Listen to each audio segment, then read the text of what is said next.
Isang mapagpalang araw po sa ating lahat. Magandang araw at gabi po dyan sa mga silent viewers at solid supporters ng EDC. Mega love shout out po at kamusta po kayo? So yun mga kalingap, ganito pala ang EDC, kalakas at kasikat mga kalingap. At new haircut ni Beyonce, sobrang bagay sa kanya. Yan po ang ating pag-uusapan at tatalakayin mga kalingap. Pero bago po yan, kung bago ka pa lang po sa aking munting YouTube channel, pa-like, share, and subscribe na rin po at pakipindot na rin po ng notification bell para lagi po kayong updated sa aking i-upload na video. At paalala rin po, bago po tayo magbigay ng ating mga komento at opinyon, itapusin po muna natin ang kabuuan ng video nang sa ganun po ay akma po ang ating comment mga kalingap. At lagi ko rin nga pong hiling sa inyo, wag po nating kalimutang suportahan ang mag-ama na matubang. Napakaganda nga po yung ipinapakita nila sa atin. Mga pagbibigay saya at tulong sa ating mga kababayan ay suportahan po natin at imaratan mga kalingap nang sa ganun nga po marami pa po silang matulungan. Lalong-lalo na nga po dyan, yung mga kapos sa pangangailangan malingap nila.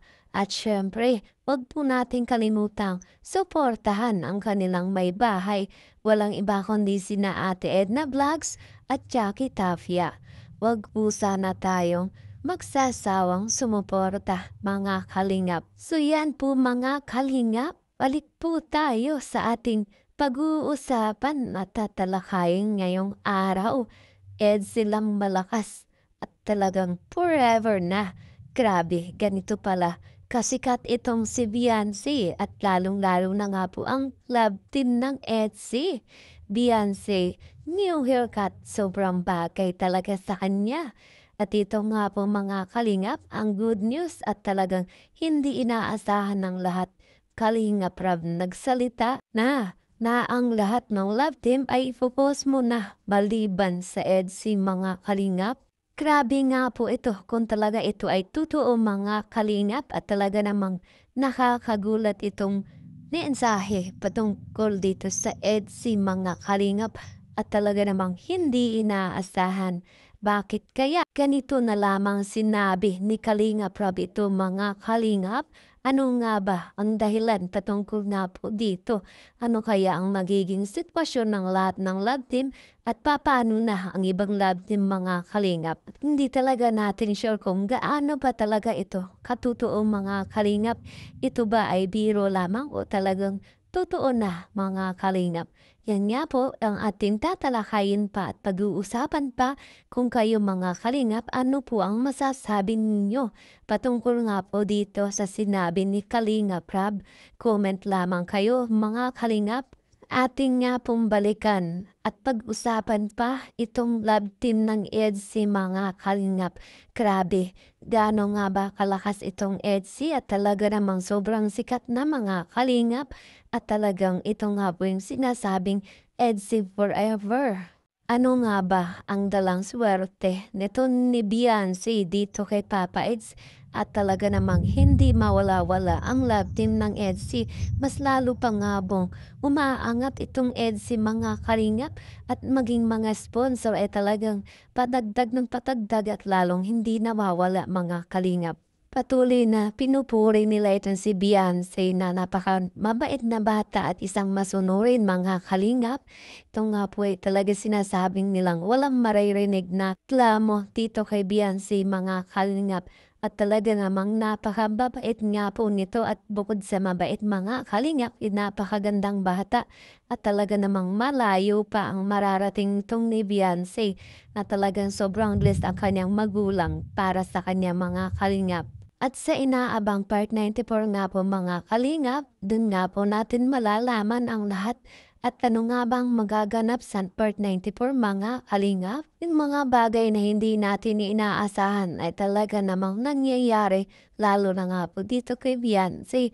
At lahat nga po ng pagkakataon at mga blessings ay talagang napapasa kanya mga kalingap. At sa vlog nga po ng si mga kalingap, itong si Beyonce talaga nating makikita natin kung gaano talaga siya ka-responsableng bata, makikita natin kung gaano siya ka-behave at talaga namang itong si Papa Eds nga talagang nai-inlove na sa kanya mga kalingap. At sinasabi nga po nilang mauuwi talaga ito sa kasalan itong love team ng ENC at magiging totoo na talaga ang lahat at sa mga kanilang relasyon mga kalingap.